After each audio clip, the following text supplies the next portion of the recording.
నాలుగోసారి ఆర్డినెన్స్ కాదు, బిల్లు కాదు, రాజ్యాంగ సవరణ కాదు, మేము జీవో ఇచ్చినాం, జీవోతో అయిపోయింది పో అని జీవో ఇచ్చినామన్నారు. ఇక ఆఖరికి ఏం చేశారు మరి?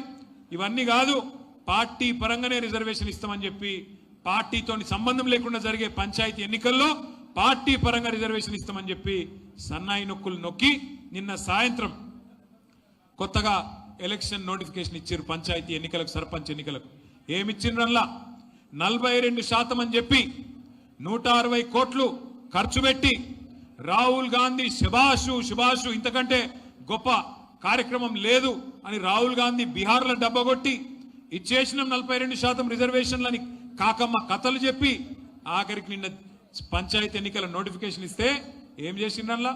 ఇదివరకు కేసీఆర్ ప్రభుత్వంలో ఇచ్చిన 24% రిజర్వేషన్లను తగ్గించి 17% చేసిండ్రు. ఇవాళ ఇక్కడ 42 చెప్పింది, ఇచ్చిందేమో 17%.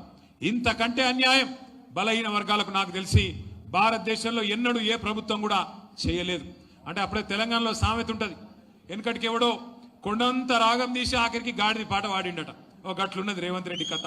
42% రిజర్వేషన్ అని చెప్పి కేసీఆర్ అన్యాయం చేసిండని చెప్పి తప్పుడు మాటలు చెప్పి అబద్ధాలు చెప్పి అష్టవంకర మాటలు మాట్లాడి ఆఖరికి నిన్న నువ్వు తీసుకొచ్చిన పంచాయతీ ఎన్నికల నోటిఫికేషన్ లో 17% మాత్రమే బీసీలను పరిమితం చేసిన ద్రోహి రేవంత్ రెడ్డి అనే మాట నేను మీకు గుర్తు చేస్తా ఉన్నా.